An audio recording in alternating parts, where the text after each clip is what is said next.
luas lingkaran tersebut adalah 22 dikali 7. 22 dikali 7 sama dengan 154 cm persegi. Nah, itu adalah luas dari lingkaran yang berjari-jari 7.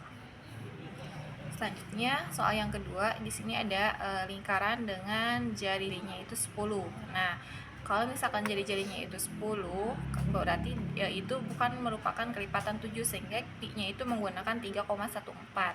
Maka luas lingkaran tersebut adalah 3,14 dikali 10 kuadrat. Nah, sehingga didapat 3,14 dikali 100. 3,14 kali 100 sama dengan 314. Jadi luas lingkaran dari jari-jari lingkaran 10 adalah 314 cm persegi.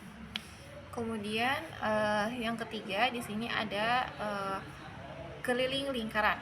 Nah, di sini kita harus mencari keliling lingkaran dari lingkaran yang berdiameter 14. Maka kita, karena diameternya itu merupakan kelipatan 7, sehingga kita menggunakan V-nya itu menggunakan 22/7. Maka K sama dengan 22/7 dikali 14. Karena sudah ada keterangan diameter, maka kita langsung kalikan dengan 14 sehingga didapat. Nah, itu bagi dulu 14 dibagi 7, maka mendapatkan 2, sehingga K sama dengan 22 dikali 2. Dan didapat keliling lingkaran adalah 44 cm. Itu seperti itu. Jadi kita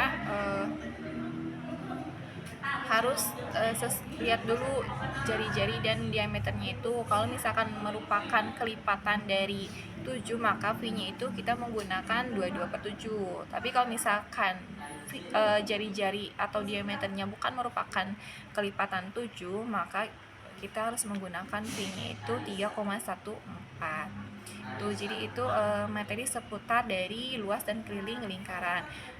Kita yang menentukan V-nya itu berapa itu adalah jari-jarinya, jari-jari dan diameternya. Itu patokannya. Kalau misalkan jari-jari dan diameternya merupakan kelipatan dari 7, maka V-nya itu menggunakan 22/7. Tapi apabila jari-jari atau diameternya bukan merupakan kelipatan 7, maka kita harus menggunakan V-nya itu yang 3,14.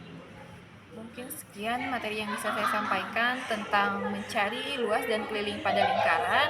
Terima kasih atas perhatiannya. Jangan lupa kerjakan penilaiannya. Sampai jumpa kembali. Wassalamualaikum warahmatullahi wabarakatuh.